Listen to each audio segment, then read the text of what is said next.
ആലപ്പുഴ ജില്ലയിലെ ഹരിപ്പാടിനും കായംകുളത്തിനും നടുക്കായി പത്തിയൂർ ഗ്രാമം സ്ഥിതി ചെയ്യുന്നു. ഓണാട്ടുകരയുടെ സാംസ്കാരിക പാരമ്പര്യത്തിന്റെ പിന്തുടർച്ച തന്നെയാണ് പത്തിയൂർ ഗ്രാമവും. ഓർമ്മകളിലെ നെല്ലറകളെ കിനാവ് കണ്ട് നോക്കത്താ ദൂരത്തോളം ആളൊഴിഞ്ഞ വയലുകൾ, കൊയ്ത്തുത്സവങ്ങൾ മോഹിച്ചു കിടക്കുന്നു. ചരിത്ര സ്മൃതികൾ നിറഞ്ഞു നിൽക്കുന്ന പത്തിയൂർ ദേശത്തിന്റെ ഭൂപടങ്ങളിൽ ഓണാട്ടുകരയുടെ ഗൃഹാതുരമായ ഒരു കാലം ദർശിക്കാം.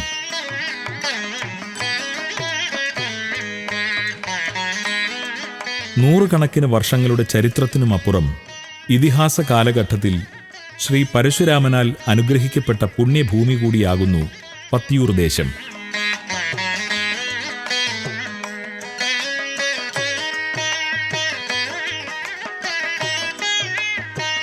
പരശുരാമനാൽ പ്രതിഷ്ഠിക്കപ്പെട്ടതും ഭാരതത്തിലെ 108 ദുർഗാദേവി ക്ഷേത്രങ്ങളിലൊന്നായ പത്തിയൂർ ശ്രീ ദുർഗാദേവി ക്ഷേത്രം സ്ഥിതി ചെയ്യുന്നു എന്നത് തന്നെയാണ് ഈ ദേശത്തിന്റെ ഏറ്റവും വലിയ പ്രത്യേകതയും.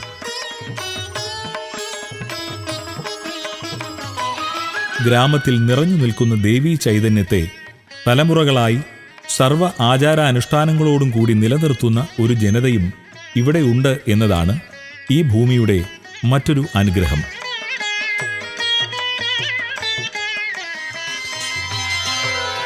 ഒരു നുള്ളു കുങ്കുമം അധികം തരൂ അമ്മേ, ഒരു തുള്ളി ജ്ഞാനം അധികം തരൂ, കുങ്കുമമൊഴിയാതെ ചൂടാനും ജ്ഞാനം തിരുനാമം പാടാനും. ഒരു നുള്ളു കുങ്കുമം അധികം തരൂ അമ്മേ, ഒരു തുള്ളി ജ്ഞാനം അധികം തരൂ, കുങ്കുമമൊഴിയാതെ ചൂടാനും ജ്ഞാനം തിരുനാമം പാടാ.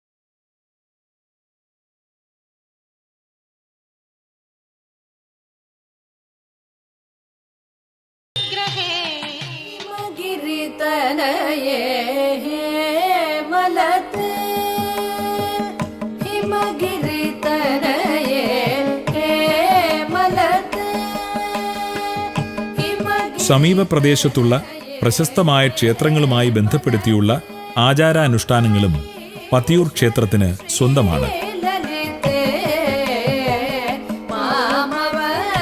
എല്ലാ വർഷവും ജലോത്സവങ്ങൾക്ക് മുന്നോടിയായി കർക്കടക സംക്രമത്തിൽ ഏവൂർ ക്ഷേത്രത്തിൽ നിന്നും അലങ്കരിച്ച വള്ളം ഭക്തജനങ്ങൾ വഞ്ചിപ്പാട്ടിന്റെ താളത്തിൽ ഈ പുഴയിലൂടെ പത്തിയൂർ ദേവീക്ഷേത്ര സന്നിധിയിൽ എത്തിക്കുന്നു.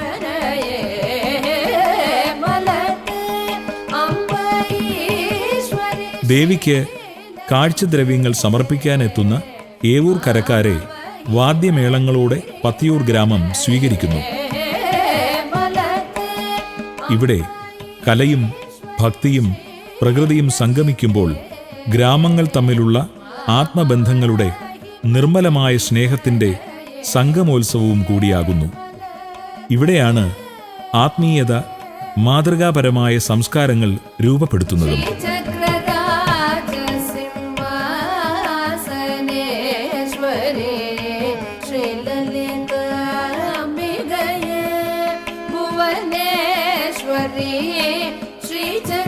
ചെമ്പുമേഞ്ഞ വൃത്താകൃതിയിലുള്ള ശ്രീകോവിലിൽ കിഴക്കോട്ട് ദർശനമായി ഉദ്ദേശം 3.5 അടി പൊക്കമുള്ള ദുർഗാദേവിയുടെ ചതുർബാഹുക്കളോടുകൂടിയ വിഗ്രഹം പ്രതിഷ്ഠിക്കപ്പെട്ടിരിക്കുന്നു. നമസ്കാര മണ്ഡപം, ചുറ്റമ്പലം, ബലിക്കൽപ്പുര, കൊടിമരം, സേവപ്പന്തൽ, ഗോപുരം, ക്ഷേത്രക്കുളങ്ങൾ മുതലായവ ക്ഷേത്രഭാഗങ്ങളായുണ്ട്.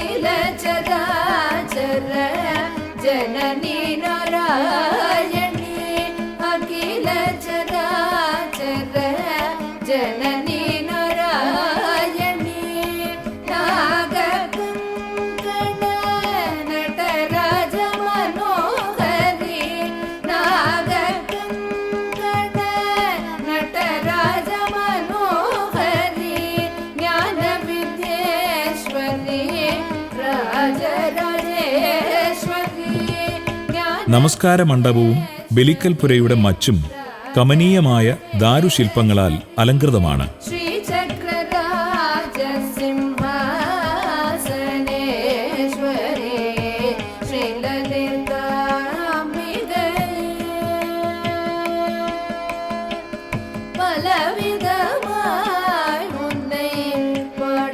കായംകുളം രാജകുടുംബവുമായി വളരെ അടുപ്പമുണ്ടായിരുന്ന കളീക്കൽ പണിക്കരായിരുന്നു പഴയ കൊടിമരവും ഊട്ടുപുരയും പണികഴിപ്പിച്ചത്. ജീർണിച്ച കൊടിമരം മാറ്റി പഞ്ചലോഹ നിർമ്മിതമായ പുതിയ കൊടിമരം പ്രതിഷ്ഠിച്ചത് 1129 കുംഭം 13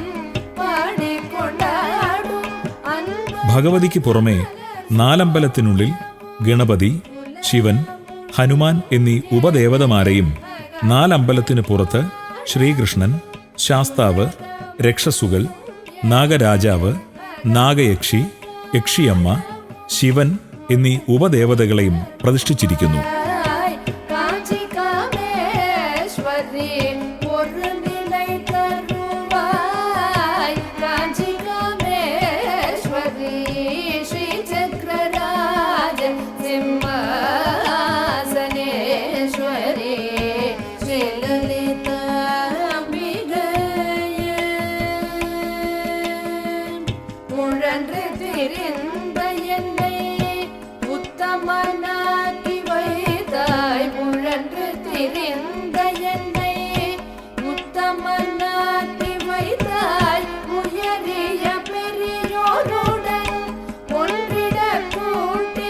തിരു ആറാട്ട് ദിവസം രാവിലെ കൊടിയിറക്കിനു ശേഷമുള്ള ദർശനം പിൻവാതിലിലൂടെയാണ്. അസ്തമയ സൂര്യനെ സാക്ഷിയാക്കി അന്ന് കരനാഥന്മാരും ഭക്തജനങ്ങളും ദേവിക്ക് പട്ടും വളയും നടക്കുവയ്ക്കുന്നു. കൂടാതെ ചിങ്ങമാസത്തിലെ മകം നക്ഷത്രത്തിലും പട്ടും വളയും നടക്കുവയ്ക്കുന്നുണ്ട്. ദുരിതരോഗ നിവാരണത്തിനും മംഗല്യയോഗത്തിനും സത്പുത്രലബ്ധിക്കുമായി ഭക്തജനങ്ങൾ ആറാട്ട് ദിവസം ആറാട്ടുകടവിൽ സൂര്യാസ്തമയത്തിന് ശേഷം നടത്തുന്ന പൊങ്കാലയും ഈ ക്ഷേത്രത്തിൽ മാത്രമുള്ള ആചാരമാണ്.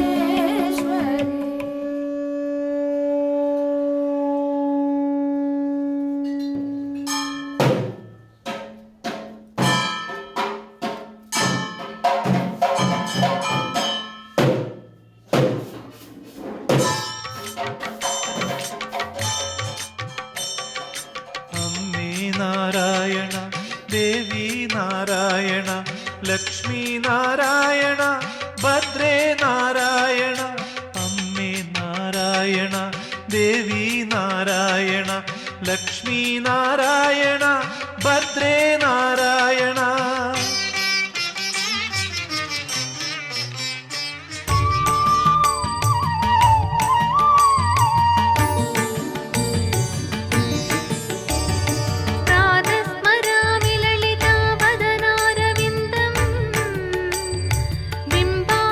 ദീപങ്ങൾ ഇന്ദ്രിയങ്ങളെ ശുദ്ധീകരിക്കുമ്പോൾ ദേവിക്ക് മുന്നിൽ കൊളുത്തപ്പെടുന്ന ഓരോ ദീപങ്ങളും ഭക്തരുടെ ആത്മദീപങ്ങൾ തന്നെയാണ്.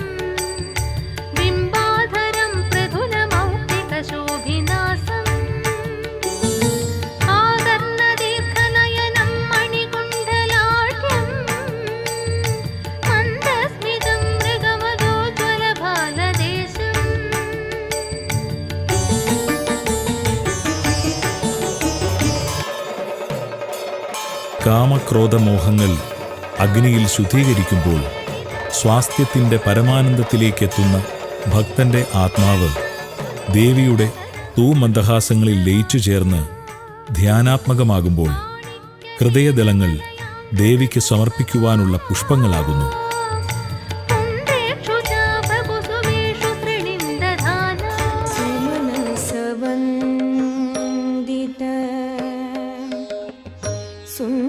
सुन्दरी माधवी चन्द्रसहोदरी ഇവിടെ ഭക്തർ തങ്ങളുടെ കഴിഞ്ഞുപോയ ജനിമൃതികളെല്ലാം ഈ പരമാനന്ദം അനുഭവിക്കുവാനുള്ള യാത്രയായിരുന്നു എന്നറിയുന്നതോടുകൂടി ഇഹലോക സുഖങ്ങളിൽ നിന്നും വേർപെട്ട് ജഗത് ജനനിയിൽ തന്നെ അലിഞ്ഞു ചേരുവാനുള്ള ദേവീസ്തുതികളുമായി പ്രാർത്ഥന തുടർന്നുകൊണ്ടേയിരിക്കുന്നു.